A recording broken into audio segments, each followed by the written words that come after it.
something that you mentioned in your book that I really agree with is the idea that parents these days have low confidence when really we should try to help them understand that they can trust their parenting instinct, that they don't have to look to news outlets and social media, that they can trust their own instinct, their own gut, and make the right decision for their family.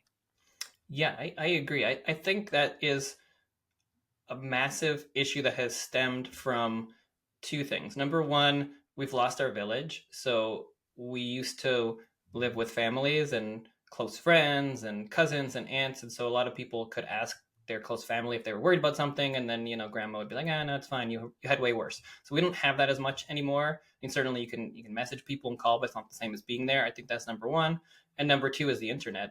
I think that when you Google, it can take you down a very disturbing path sometimes. I mean, the internet is set up for hyperbole, and it kind of goes through what's the worst case scenario. And I think that's good. I don't tell people to not Google. I think it's fine. It's good to be educated, but I think it's important to understand what you're going to see with any symptom. And basically every minor symptom is a part of all the serious stuff. So it's the picture of things, not just the one symptom. So it's just important to be mindful of that, and also not to necessarily compare things to what you're seeing on social media or Instagram or other places, because it's not always specific to your child.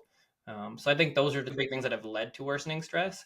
And I find that social media is really designed to make you nervous, because Mm-hmm. things that make parents nervous or make an individual nervous will lead them to spend time looking at the post, will let them Correct. engage, will lead them to engage with the post, click it, like it.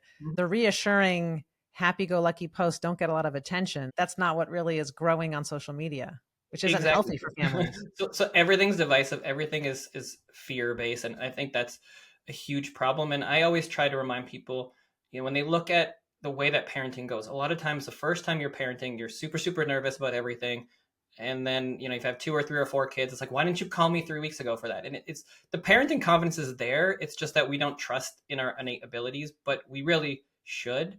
Doctors are there, and we're there to help you if you need it. But people, I think parents don't feel like they can trust their gut instincts for whatever reason anymore, and are more worried about things that they were never worried about in the past. I don't know if it's just maybe more access to care, or just again the Googling, but I do believe that we're more fearful of ever, yet we have better technology, better medication, better access to things than we ever had, and people have been parenting forever, and they've been doing just great. And I think that for the most part, parents do have a good gut feeling on these things. And obviously, if you're super worried, get checked, give us a call. But I hope that one of the things like the book is like to help people gain the confidence to know when to be worried versus not when to be worried, and how to have a balanced approach. I always feel happier that I've done my job when a parent tells me, we came in to see you for the first cold. We came in to see you for we came in to see you for the first and second fever, but the third fever they had, you gave us the confidence to know how to react to the fever, what to look for. And this time we were Mhm. comfortable staying at home. I feel like our job as health providers to give parents some knowledge and also teach them the confidence that they can do great at home. And the key is knowing when to worry. Exactly. And that's a big key to just healthcare in general, and having a good practice and having a good relationship, because when people worry appropriately, it's really helpful. It's like, if you really need something right now, then we want to be available for you. We want to be able to help you. We want you to be able to say, like, look, we haven't come in the last 7 times for this, but this is way worse. I'm very concerned. Like, that is a very useful tip for a doctor to know what kind of level of concern to have. And at the same time, as an emergency room, it's like, we want people going there that really need the care, that really need the help, so it's not overrun, so that everybody can get the care that they need when they really do need it. And so gaining that confidence over time, it is a big part of our job. I think it's great. I agree with you when people say that, because it really leaves the spaces available to those that truly need it, which is really what you want. Yes, yes. And you want to feel like you're empowering families. If the average child gets 6 to 8 colds their first couple years in preschool, and parents come in to see you every single cold, then I feel Mm-hmm. like I'm not doing my job. I'm not reassuring them enough. I'm not giving them enough guidance and Mm-hmm. education to feel confident they can do it on their own. Mm-hmm. I totally agree.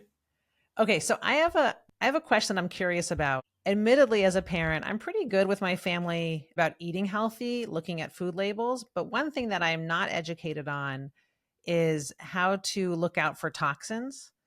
And so I'm just curious, can you help me? Because I'm sure other parents probably have similar questions. What are some actionable things that I can do for my family to look out for toxins that are potentially in my life that shouldn't be?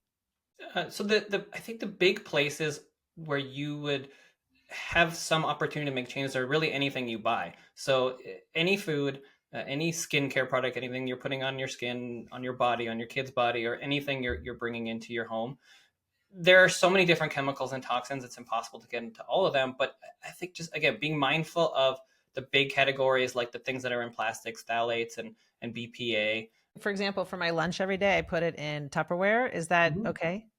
It is okay, but in general, the recommendations are to use glass if you can, Okay. and certainly not to heat up anything in plastic Tupperware. I mean, it depends what kind of Tupperware is made of. There are different things that it's made of, but most of the research at this point is pretty consistent that anything plastic, especially the older plastics, they have BPA, they have phthalates, they have PFOS, which is like the forever chemicals, and all these things have endocrine disruptor capabilities. They have developmental delay issues. They're linked to cancer. They're linked to all sorts of things that are bad at this point. So most of the newer stuff isn't made with it, but some of it is. So again, it's being mindful of those things when you're purchasing new products, and try to use glass wherever you can, or other products that are similar. So that's one big area. What's tricky for skin products is they really are largely ingredients that I don't understand. Well, exactly, but and that's the case. So, but there are things that there are ingredients that you do understand, and so try to, if you can, and see get things that are words that like calendula cream, shea butter, coconut oil, avocado oil. I mean, things like that exist, and so it's a balance. It doesn't mean that you can't get some of these other products if you want to use them, but there definitely are natural skincare products that have ingredient lists that exactly what they are, and your skin's an organ, and if you're putting something in there that turns out to be cancerous in 10 years and you're doing it every single day, well, it's very much less likely that avocado oil is going to turn out to be something bad than methyl tetra whatever, right? Who knows? But if those True. things are in there, then who knows what else is in there, and probably it's not the best for you. Now, does that mean that if you're using a skincare product, it's going to cause? No, it doesn't mean that. But I don't know. My goal, I feel like, as a pediatrician and as someone who's trying to get this information out there, is just to make people mindful that we just don't know. We don't know. So whatever decisions you can make, just try to buy the things that you know what they are, and that's going to give you the best chance to be resilient and to be healthy. And it's not hard to buy things that you know what they are. It's hard to stop doing those other things. I think I think it's very easy to purchase things that you know what the words are. Right? I think it's Yes. hard to be mindful of doing that all the time, because sometimes it can be more expensive. It might take a little bit more work. It doesn't have to be more expensive. It just might take a little bit more research to find a similar product that has ingredients that you know what they are. And a lot of people are more mindful these days. So a lot of great new products exist that you can research and find. So it's not the easiest thing, but it's doable. And you're right about skin being so absorbent. I think a lot about sunscreen, for example, because Mhm. of course you want to protect your kid from getting a sunburn, but there's so many chemical based sunscreens that we know are absorbed into the bloodstream. So now I'm advising parents to try to get sunscreens that are zinc oxide based Mhm. or titanium dioxide based. I'm not sure what an integrative doctor advises on that. Yeah, sun's another really, really interesting, hotly debated topic right now, and another thing that I definitely cover in the book, because my opinion's a little bit different, I think, than maybe mainstream. I think we, especially in medicine, for a long time have become very sunphobic and very cancer aware, which is good, right? Obviously, you don't want to get skin cancer, but the flip side of it is everybody has a vitamin D deficiency because we're Right? not out enough, and that's a big problem too, because basically every condition is related to vitamin D, and our genetics haven't changed that much in the last couple of 100 years, yet everybody was outside working, in the farms, outside doing whatever they were doing, and that's what we developed to be like. And yet we're in our homes and in our cars and working inside and working on computers, and so we're not getting the vitamin D like we used to, and so it's a balance. I mean, everybody needs more vitamin D, I think, almost everybody. So getting outside is important. You don't want to burn. That's not what we're talking about. So yes, if you're going to the beach for the day, then I think sunscreen is reasonable. But if you're getting a long chemically sunscreen, And think about the ingredients in there that you have no idea what they are and what they're doing to you, and then it's getting heated up by the sun and going into your skin. That can't be ideal, right? And so I think that if you're going to use sunscreen, just like you said, a zinc oxide one is fantastic. I think that's what's been used all the time. It's not as cool. You might get a little bit of white on you, but that's the way that it always used to be. The classic pictures of, like, the lifeguards with the zinc on their nose, but that works. And I think other than that, just try to get outside in spurts throughout the day, so it's not super long, so you're not getting burnt, but you're still getting good sunlight in the morning and the evening. And Yes. I think that's really important. So to me, it's a balance. Again, not getting burnt, but getting out more. Try not to use sunscreen, but use it if you need it. And it also depends on the person. Some people have very, very sensitive skin and they absolutely need it. And other people don't need it as much. So I think if you're going to be out for a long time, sure, but try to not, if you have the option, is my No, but opinion. I like your stance that it's all about a balance. We don't have to be so sun phobic, that it is actually beneficial to get some sun exposure, because it really is the best way to get vitamin D. Mm-hmm. I mean, you can get some vitamin D from food and of course from supplements, but I think why not get the sun exposure and then the added benefit of being outdoors, moving your body. I agree with you that we don't have to be so afraid of the sun every moment of the day. I don't think so. I mean, there are certain people that, maybe they need to be a little more cautious of it. But regardless, like, we're nature deficient, and all these things come together, and everybody needs more sun. Now, if you burn easily, of course, then be cautious. But even still, you still need sunlight, even if you burn. So just do it in short spurts. Yes. Now, I'm curious. You had mentioned that there's a lot of opinions that you have that are vastly different from the AAP recommendations. Can you mention your favorite one that you feel different from the AAP? Let's see. So I would say the screen time Oh, AP tell me about recommendation. I this. think that's a big one. I think that it's very interesting to me that the recommendation is zero screen time before two. I don't necessarily disagree that people shouldn't be on screens, but I think that's not reasonable anymore.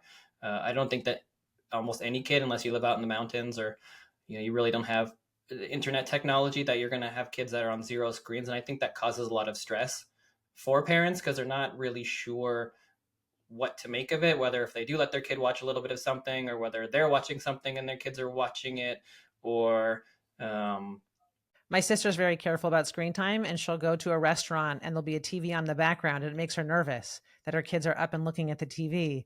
And I agree with you. Having zero screen time it's really an impossible feat these days. right. It's not It's not the reality realistic. of the world. And so I think modifying that slightly to help with the stress levels could be very helpful in terms of kind of clarifying what that means. And I think what it really means is that we don't want to be replacing parenting with screens. We don't want kids sitting in front of screens for hours at a time. Being in front of a screen is not going to be the same quality of learning as you teaching to them or reading to them. We absolutely know that.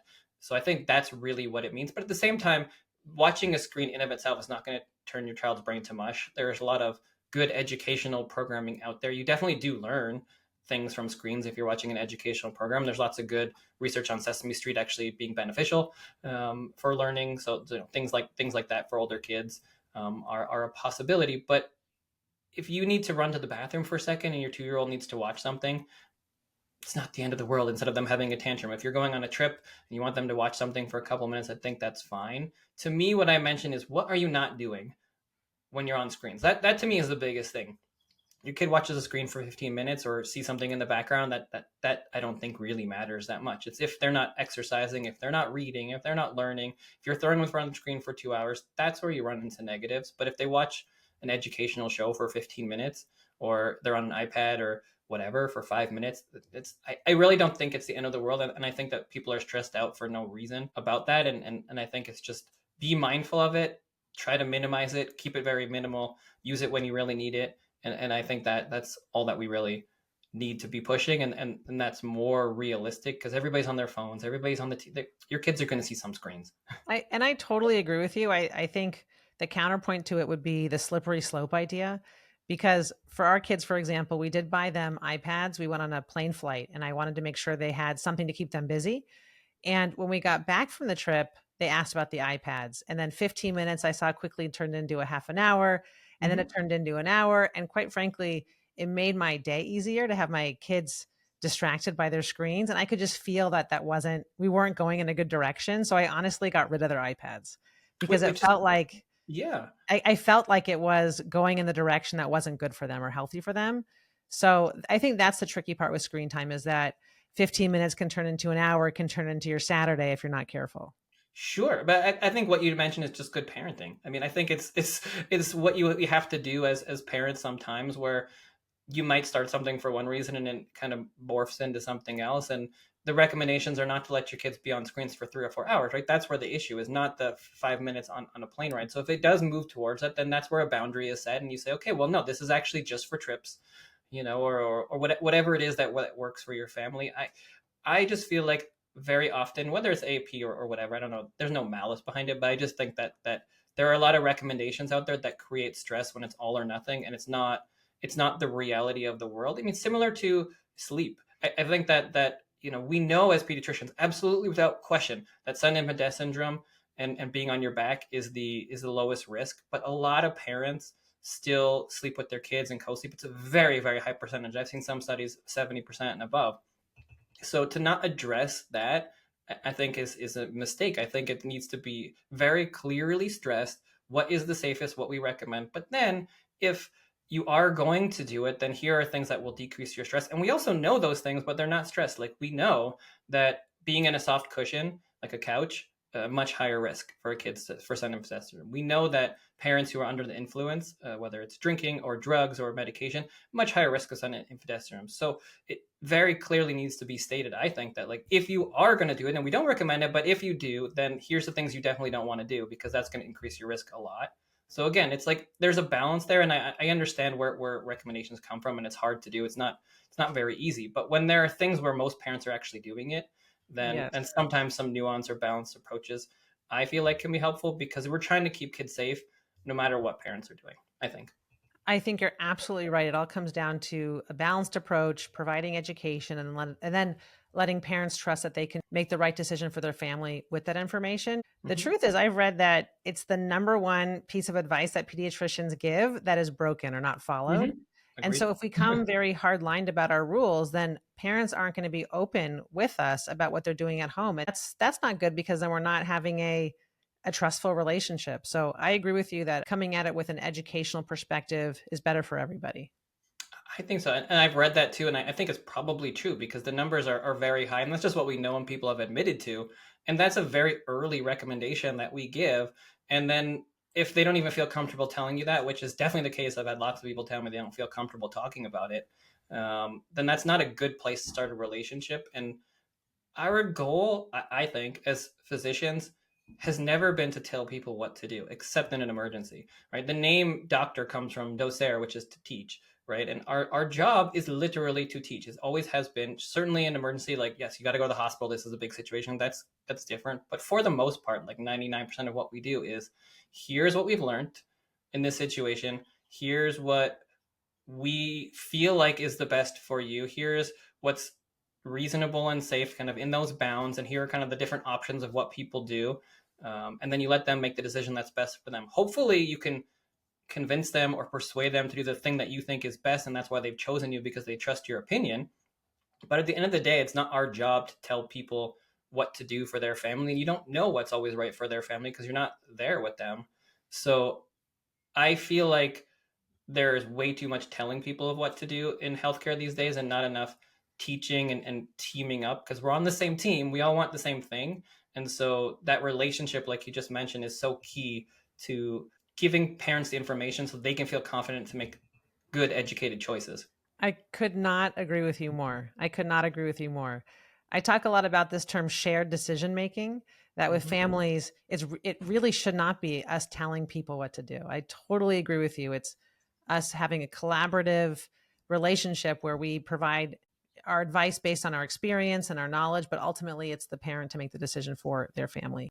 Okay, so my last question for you, do you have any advice for parents to reassure them as they go through their parenting journey? Do you notice common questions, concerns that you wish all parents knew ahead of time so that they would feel better about parenting? Yeah, one of the common things that I spend a good chunk of time talking about in the book, and I'm sure you deal with this a lot too, is development. So just developmental concerns, what's normal versus what's abnormal, because we see a lot on social media, right? We everybody loves to post about how their 10-month-old is walking already, or their 11-month-old is speaking in full sentences or whatever already, if that's happening, and then that makes all the other parents nervous for what's normal. And the reality is there's a wide range of what's normal, and especially when it comes to a pediatrician, we're looking at many factors, not one specific thing. And when you talk about like an average, right, if let's say half the kids are walking at one, or starting to say a first word, that means half aren't. So there's nothing wrong if your kid at 12 and a half months isn't taking their first steps yet, as long as everything else is normal. And that goes back to, again, when we talked about when to be worried. It's like, oh, do they have any genetic issues? Are they getting sick all the time? Do they have other medical conditions? Are there other areas where they're having developmental issues? Otherwise, for one specific thing, like they're not stacking enough blocks, or anything else you can kind of Google that's very specific to the child, then oftentimes it's just that they haven't worked on it, or they're just not quite there yet. But there's a wide range of what's normal. The blocks question always makes me crazy because a lot of parents panic when they see that question that their 2-year-old isn't stacking 6 blocks, but oftentimes they've just never had the opportunity. They've never been given the blocks to stack. Right. It's like, have you ever tried to have they used blocks? Well, no. Well, then how are they going to stack 6 blocks? Like, if you're 20, if you never stacked a block, you might not be able to do it. So it's also a little bit of practice too. But it really goes back to this comparison, that it's good to know what other people are doing in general, but not necessarily what should stress you out. I mean, I'm in Los Angeles. I see some very prominent people that most people would know, from social media. And there are many times when people come in and, they're almost in tears. They're kind of not looking their best. Maybe their kid's a month old or something like that. And they haven't slept in a month. And then I see on their social media later, like, oh, the perfect picture of their whole family. Everybody's smiling. The nursery looks great. And they're like, #blessed. Everything's perfect. Love having a baby. Love being a mom. Love being a dad, whatever it is. And I'm like, I just saw you an hour ago and you were not very happy. And it's like, not everything's reality on social media. So, compare. If you have concerns, you can talk to your doctor, but don't compare to everybody else and what we're seeing. Kids develop at their own pace. That's literally the title of my book, Parenting at Your Child's Pace, because each kid is different and unique, and they're going to go on their own pace. And most kids get there, especially when it comes to development. And again, yes, if you're concerned, let us know. But you don't necessarily need to be concerned because they're just not doing one thing exactly at the Google document you looked up, and it was like, oh, they're supposed to be rolling by this age, but my kid isn't really. Okay, whatever. It's fine. Dr. Joel, I just want to tell you, I'm so proud of all of your accomplishments. I'm so glad that you live in my community as a physician. I'm so proud of your social media presence, your messages, and congratulations on writing a book. That's no easy feat, and you did it. Well, I mean, thank you. And thank you for everything you do and all that you're sharing for parents, and helping, spread the word in health in general. Thank you so much.